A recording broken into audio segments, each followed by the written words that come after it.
मैं आपको विश्वास दिलाता हूं कि मैं तृतीय श्रेणी के हर शिक्षक के तबादले के लिए कटिबद्ध हूं, वचनबद्ध हूं। पूरा संगठन है और राजस्थान एकीकृत शिक्षक महासंघ, चाहे कोई संगठन साथ आए, गुस्सा आता है गुस्सा, इसलिए आज बोल रहा हूं कि राजस्थान का एक भी शिक्षक संगठन मैं आपको सबूत दूंगा। पिछले 3 दिन से मैं लगातार शिक्षक संघों के प्रदेश अध्यक्ष को मैसेज कर रहा हूं, व्हाट्सएप पे फोन कर रहा हूं, आपको स्क्रीनशॉट भेजूंगा, एक भी जवाब नहीं देता। मैंने कहा 3rd ग्रेड के ट्रांसफर के लिए हमें एक होना चाहिए, संयुक्त मोर्चा बनाना चाहिए, एक भी जवाब नहीं दे रहा। कोई कहता है मास्टर किसी के नहीं होते, हरपाल जी आप किसके लिए सस्पेंड होकर बैठे हो 7 महीने से, हमारे तो बाल बच्चे, हमारा परिवार है, आपके जैसे हम नहीं कर सकते, वो नहीं कर सकते, तो तुम्हारी दुकानें बंद कर दो। मैं आपको जल्द पूरे प्रूफ दूंगा इन संगठनों के अध्यक्षों के, इनको लगातार मैसेज कर रहा हूं, व्हाट्सएप कर रहा हूं, फोन कर रहा हूं, कोई जवाब नहीं दे रहे। राजस्थान शिक्षक सूरजमल के अध्यक्ष से जरूर मेरी बात हुई, उन्होंने जरूर सकारात्मक आंसर दिया। आज 7 महीने से लगातार केवल और केवल यही वरिष्ठ अध्यापकों के तबादलों से ये यात्रा शुरू हुई थी। और देखो मंत्री महोदय, सरकार शिक्षा विभाग का डर, इसको मैं डर ही कहूंगा, कि थर्ड ग्रेड को साथ नहीं लेने के चक्कर में 1st ग्रेड प्रिंसिपल को भी साइड में कर दिया। मेरे पास में दिन में इन्फॉर्मेशन आ गई थी, लेकिन जब तक मैं कोई पुख्ता न्यूज ना आ जाए, जब तक कुछ नहीं। हमने तो शाम को भी आपको पता ही है कि मैंने तो मीडिया के माध्यम से जो लक्ष्मणगढ़ का जो आज ट्रांसफर हुआ उसका मीडिया में चलवा ही था, चाहे वो इंडिया न्यूज हो। मैं 3rd ग्रेड के समस्त साथियों को कहना चाहूंगा, यदि आपको हरपाल दादरवाल पे विश्वास है, आप विश्वास बनाए रखें। जिस प्रकार से आज केवल और केवल वरिष्ठ अध्यापकों के ट्रांसफर का जो आवेदन का जो प्रेस नोट जो भी आया है, मैं आपको विश्वास के साथ कहता हूं कि जल्द यदि आपका विश्वास जिस प्रकार से 2nd ग्रेड के साथियों ने बनाए रखा, हो सकता है उनकी भीड़ मेरे साथ में नहीं आई हो, लेकिन उनका मान सम्मान और उनका मेरे प्रति विश्वास अटूट था, और उस अटूट विश्वास की जीत हुई है।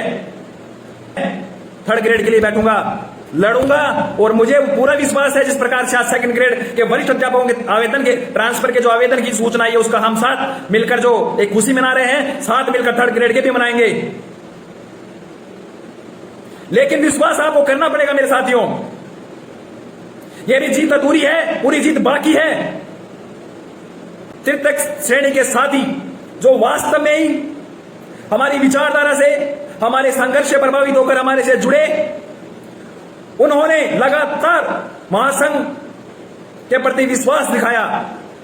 भाई अजीत चौधरी, जिनका विलय राजस्थान एकीकृत शिक्षक महासंघ में एक दिन पहले ही हुआ है, अजय मूड जी हैं, और भी तृतीय श्रेणी के साथी हैं, उन्होंने मुझे विश्वास दिलाया कि भाई आप तृतीय श्रेणी की आवाज उठाएं, और लगातार अन्य माध्यमों से तृतीय श्रेणी के साथी जुड़ रहे थे, और बहुत बड़ी संख्या में जुड़े हैं, लगातार 1 माह से 3rd ग्रेड की बात भी कर रहे हैं। लेकिन ये तथाकथित शिक्षक संगठन, इनको शर्म आनी चाहिए।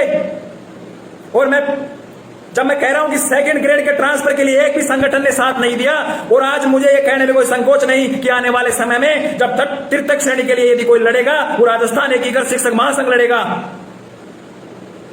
ये नरपति जांगड़ जी मेरा लाइव सुन रहे हैं, ये राजस्थान अध्यापक संघ के नाम से एक फेसबुक ग्रुप बना हुआ है, 1 लाख से आसपास में सदस्य जुड़े हैं।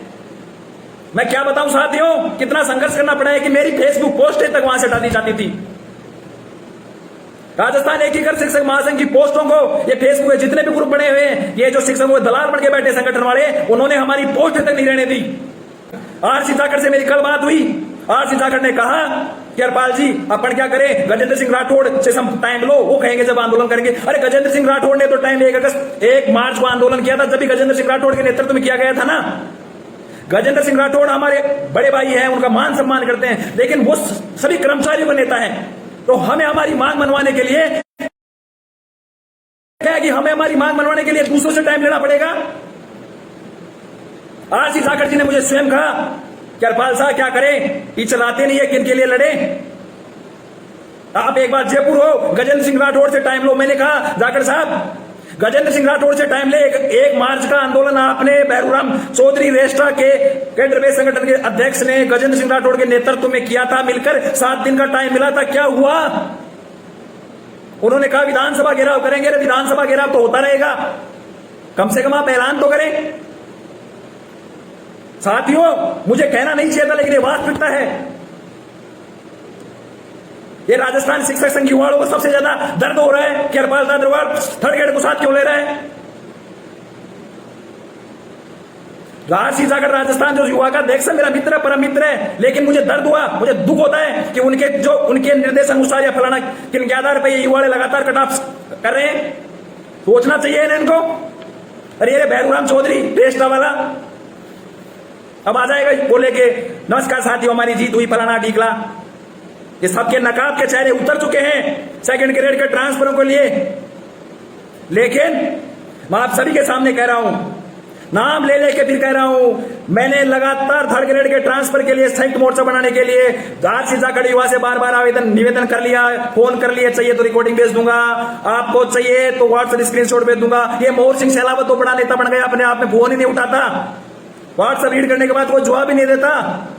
राधा कृष्ण सियाराम अरस्तु फरस्तु फलाना ढीकला, कितने क्या संगठन है सेकंड ग्रेड के लिए कभी खुल के आए नहीं। थर्ड ग्रेड के लिए एक दो संगठन बात उठाते हैं, उनको डर है कि एकीकृत महासंघ ये बात उठाएगा तो हमारी दुकानें बंद हो जाएंगी। और मैं आज राजस्थान शिक्षक के संगठनों को सारों को कहता हूं कि राजस्थान एकीकृत शिक्षक महासंघ हर शिक्षा विभाग में कार्यरत कार्मिक की लड़ाई लड़ेगा, चाहे वो 50% सीधी भर्ती पदोन्नति का मामला हो, चाहे ट्रांसफर का मामला हो। रसीद कार्ड आ जाते हैं, ये राष्ट्रीय वाले आजकल रसीद काटते घूम रहे, ये सियाराम वाले घूम रहे। अरे कहां से घूम रहे हो तुम्हें रसीद क्यों काटते? श्रम नहीं आती तुम्हें रसीद काटते हुए? उसके जिम्मेदार भी आप और हम मेरे साथियों, क्योंकि आप जब रसीद कटवाते हैं, जब वो काटते हैं, आप उनको एक तरह से गुलामी 100 रुपए देकर उनको इसलिए कहते हो चलो तुम हमारे नाम पे अपनी दुकानदारी चलाओ। उनको दुकानदारी चलाने का आप लाइसेंस देते हो, इसलिए वो आपकी रसीदें काटते हैं। तो साथियों अब समय आ गया है, ये आज की जीत बहुत कुछ मायनों में मायने रखती है। ये सारे के सारे शिक्षक संगठनों में और राजस्थान एकीकृत शिक्षक महासंघ में एक ही फर्क है, वो मैं आपको बता रहा हूं। राजस्थान एकीकृत शिक्षक महासंघ का हर पदाधिकारी पहले शिक्षकों के हितों को प्राथमिकता देता है, और ये संगठन के बाकी पदाधिकारी स्वयं की सुरक्षा, स्वयं की पोस्ट, स्वयं का पदस्थापन, अपने रिश्तेदार, इनको प्राथमिकता देते हैं। यही फर्क है आज, क्योंकि परिणाम आपके सामने है कि हमने शिक्षकों को हितों को प्राथमिकता दी तो हम सस्पेंड होकर बैठे हैं। साहब मेरे पदाधिकारियों को जितना टॉर्च किया गया प्रशासनिक और राजनीतिक रूप से, हमारे हर पदाधिकारी के पास में एमएलए फोन करता है, सीबीओ फोन करता है, डीओ फोन करता है। अभी पिछले दिनों में महासंघ की प्रदेश स्तरीय मीटिंग थी, सिर्फ मीटिंग थी, लेकिन विधायकों तक के फोन आए उनके पास में, अरे हरपाल तो वह है, उसके चक्रों में क्यों आ रहे हो, वो कर देगा, वो तो सक्षम है, वो कर लेगा, तुम्हें सस्पेंड कर देंगे, वो कर देंगे। तो इसलिए साथियों मैं आज तक किसी के लिए इतना खुल के नहीं बोला आज, लेकिन खुल के बोल रहा हूं, केवल और केवल राजस्थान के अंदर कोई शिक्षक संगठन है जो वास्तव में शिक्षकों की बात के लिए लड़ाई लड़ता है, वो राजस्थान शिक्षक संघ शेखावत। वो जरूर शिक्षकों की बात करता है। इसके अलावा एक भी संगठन की आप पर्ची मत कटाना। यदि आपको लगता है कि हमने संघर्ष किया है और आगे भी करेंगे, मैं थर्ड ग्रेड के समस्त साथियों को विश्वास दिलाता हूं कि जिस प्रकार से सेकंड ग्रेड के साथियों ने विश्वास बनाए रखा, साथ दिया, हो सकता है वो मेरे साथ नहीं आए, लेकिन उनका जो फोन आना, व्हाट्सएप पे आना, भाई हम आपके साथ हैं, वो मुझे संघर्ष करने की प्रेरणा देता है। अब साथियों वरिष्ठ अध्यापकों के तबादलों के आवेदन 19 तारीख से 22 तारीख तक स्टार्ट हो रहे हैं। सभी को शुभकामनाएं। विशेष रूप से वो सामान्य शिक्षक को धन्यवाद जो ना तो मेरे को जानता है ना मेरे से मिला है, लेकिन केवल और केवल दूरभाष या व्हाट्सएप के माध्यम से मेरे पे विश्वास जताया। उसका धन्यवाद, उसका विश्वास ही मुझे प्रेरणा देता था, हमारे महासंघ को प्रेरणा देता था। दूसरा, हमारे महासंघ के सभी पदाधिकारियों को, प्रदेश पदाधिकारियों को, जिला अध्यक्षों को, ब्लॉक अध्यक्षों को धन्यवाद। विशेष तौर से प्रदेश महामंत्री श्री महेश जी शर्मा जी, जिन्होंने मुझे कभी भी एहसास नहीं होने दिया कि मैं संघर्ष के अंदर किसी भी परेशानी से, मेरी सारी परेशानियों को उन्होंने अपने हिसाब से जितना उसका मैनेज किया। प्रदेश महामंत्री डॉक्टर महेश शर्मा जी, प्रदेश उपाध्यक्ष मेरे भाई धर्मपाल स्वामी जी, प्रदेश उपाध्यक्ष अजीत चौधरी जी, मीडिया प्रभारी हमारे सुनील जी मेहरा जी, विशेष रूप से महिला प्रकोष्ठ के अध्यक्ष मेरी बहन निर्मला जी, उपाध्यक्ष संगीता जी, मोनिका जी, सभाध्यक्ष महावीर जी, प्रवक्ता शकील सैयद जी, संगठन मंत्री विमलेश जी, संगठन सह मंत्री बैंसला जी, बाड़मेर जिला अध्यक्ष, बाड़मेर की समस्त टीम को, क्योंकि बाड़मेर के जिले ने राजस्थान एकीकृत शिक्षक महासंघ को जितना मजबूत किया, हम सभी के लिए प्रेरणा स्रोत था। उन्होंने संघर्ष किया। पाली जिलाध्यक्ष मीणा जी, अशोक मीणा जी, नागौर जिलाध्यक्ष महिपाल जी, भीलवाड़ा मिनोल जी, दौसा के राजेश जी, चित्तौड़ के जो भी जिलाध्यक्ष, सभी जिलाध्यक्ष, राजसमंद के विजेंद्र जी, सभी जिलाध्यक्ष को, सभी को धन्यवाद। साथ ही मीडिया को विशेष रूप से धन्यवाद, क्योंकि मीडिया के सहयोग बिना ये काम संभव नहीं था। शिक्षा मंत्री महोदय का धन्यवाद, निदेशक महोदय का धन्यवाद। लेकिन आपके मन में कोई भ्रम न पाले, आपको कई प्रकार के मार्ग भटकाने वाले आएंगे।